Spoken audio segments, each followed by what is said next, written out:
যোগ্য নেতার যোগ্য উত্তরসূরি হিসেবে আমাদের মাননীয় প্রধানমন্ত্রী, বিএনপি রাজনীতি হচ্ছে সাধারণ মানুষের উন্নয়নের মধ্য দিয়ে আমাদের সকল কাজকে প্রতিষ্ঠিত করা।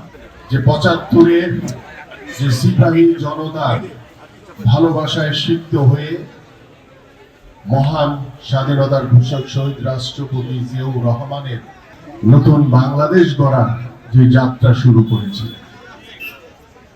আমরা এই মহান নেতার যখন রাষ্ট্র পরিচালনার দায়িত্বভার গ্রহণ করে তখন হয়তো বা আমরা সেটা দেখিনি, হয়তো আমরা শুনেছি যে তিনি স্বল্প সময়ে বাংলাদেশকে সমৃদ্ধশালী রাষ্ট্রে পরিণত করার জন্য তিনি যেভাবে বাংলাদেশের কৃষিতে বিপ্লব এনেছিলেন, বাংলাদেশের শিল্প কারখানায় বিপ্লব এনেছিলেন, বাংলাদেশের গার্মেন্টস সেক্টরকে সমৃদ্ধশালী করার জন্য তিনি যেভাবে সুদূর প্রসারী পরিকল্পনা করেছিলেন। ভিটামিন ই ও সি সিরাম ৮টি প্রাকৃতিক অয়েল সমৃদ্ধ লিলি সিরাম অয়েল, যা চুল পড়া কমায় মাত্র ৩০ দিনে।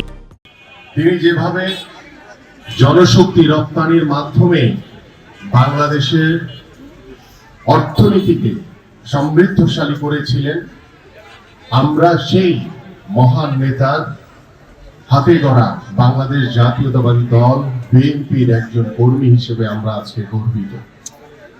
এবং আমাদের সেই প্রিয় নেতার আদর্শকে ধারণ করে আমাদের আগামী পথ চলতে হবে।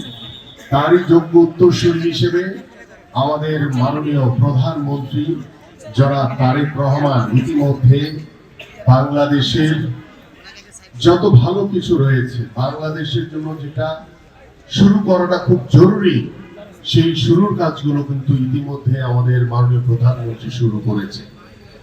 এবং আমাদের সেই যোগ্য নেতার যোগ্য উত্তরসূরি হিসেবে আমাদের মাননীয় প্রধানমন্ত্রী আগামীর বাংলাদেশ গড়ার জন্য এদেশের সাধারণ মানুষকে সাথে নিয়ে যেভাবে ঐক্যবদ্ধভাবে কাজ করে চলেছেন, আমি আমার সকল নেতা কর্মী যারা রয়েছেন এবং আমার যারা এই অসহায় মানুষগুলো রয়েছেন তাদের পাশে থেকে আমাদের সেই রাজনীতি আমাদের প্রতিষ্ঠিত করতে হবে। কারণ বিএনপি রাজনীতি হচ্ছে এই সাধারণ মানুষের জন্য, বিএনপি রাজনীতি হচ্ছে এই সাধারণ মানুষের উন্নয়নের মধ্য দিয়ে আমাদের সকল কাজকে প্রতিষ্ঠিত করা।